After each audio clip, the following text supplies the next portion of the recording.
السلام علیکم ګرانو عزتمندو مسلمانانو. زه ستاسو ډېر وخت نه نیسم. روژې مبارکه میاشت را روان ده او څه کومکونه چې خلک یا زما د مسلمانانو ورونو دوستانو کړي هغه تاسو سره شیر کوم. او داسې یو فامیل دی چې هغه د فقر او غربت سره مخامخ دي او څه مرستې دي هغه خلک ورته راوړي دي یا مور ورونه ورسره کومک کړی، فقط هغه ورته سپارم او دغه لیدو ما سره بدرقه کې او نور هغه ورونو ته چې سرمایه داره دي او د خپل د دغه سرمایې څخه د الله د رضا دپاره او صدقه وباسئ، د دغسې غریبو لاسنیوی وکړه چې ډېر مستحق دي. ورونه تاسو په خپله مشاهده وکړئ. دا یو معیوب تاسو په خپله وګورئ چې دا هم یو معیوب ورته پروت دی او د خواته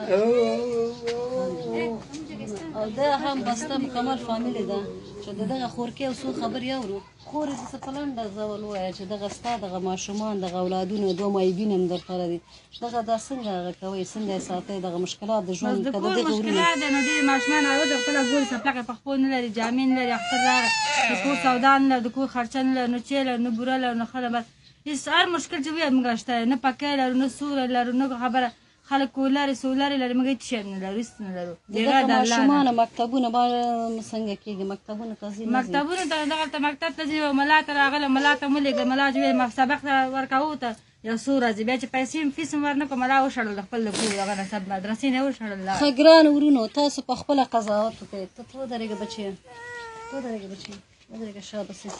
ګوره د دې مشر زوی دا ده، یو معیوب ورته هلته ده، یو معیوب هم هلته ده چې پلار د کار کوي بچیه، پلار هم که هغه دي داسې روزموز ده. خو زه نور ویل تاسو ته ورونه زما زړه هم هغه دي نه غواړم او بس دومره درته وایم چې د دغه کور عکسونه هم درته شیر کوم او فامیل هم تاسو ته در هغه کوم نمبر یې ادرس یې در کوم چې خپل هغه زموږ ورونه چې د دغه د روژې مبارکه میاشته ده او د خدای دپاره د موږ سره حصه لري صدقه وباسئ او دغسې مستحقو ته ورکوئ. او نو نن ما سره دغه یو څه مرسته چا راوستې دي چې دغه زه دوی ته سپارم او تسلیموم چې دې کې یو څه مرستې دي د فی الحال دپاره د دوی به یو څه اندازه مرستې دي دغه ورته سپارم. نو ورونو زه ستاسو وخت ډېر نه نیسم.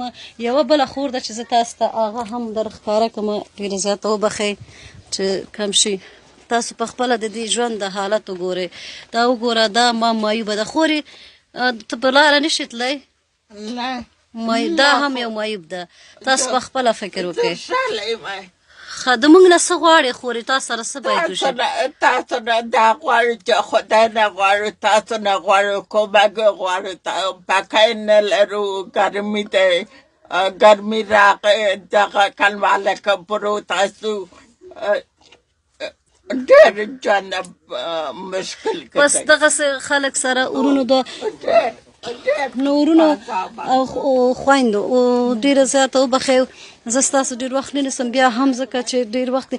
دغه خور ته زه ویل دا غواړم خورې دغه مواد چې مونږ تاسو ته راوړئ دوه هغه ورور ته وکړئ، دا زما د طرفه نه ده، ورونو ته دي او دوه وکړئ نور زموږ خاص تاسو څه لرئ چې د دغه سرمایهدار ورونو څخه موږ د هغه تجارانو سرمایهدار ورونه دغه راوړي چې موږ سره د خدای په رضا باندې چې وسه رسېږي کومک دې موږ سره وکړي، زموږ د بچو د خاطر دې وکړي، زموږ د ماشومان د خاطر د معیوبین د خاطر د کومک موږ سره وکړي.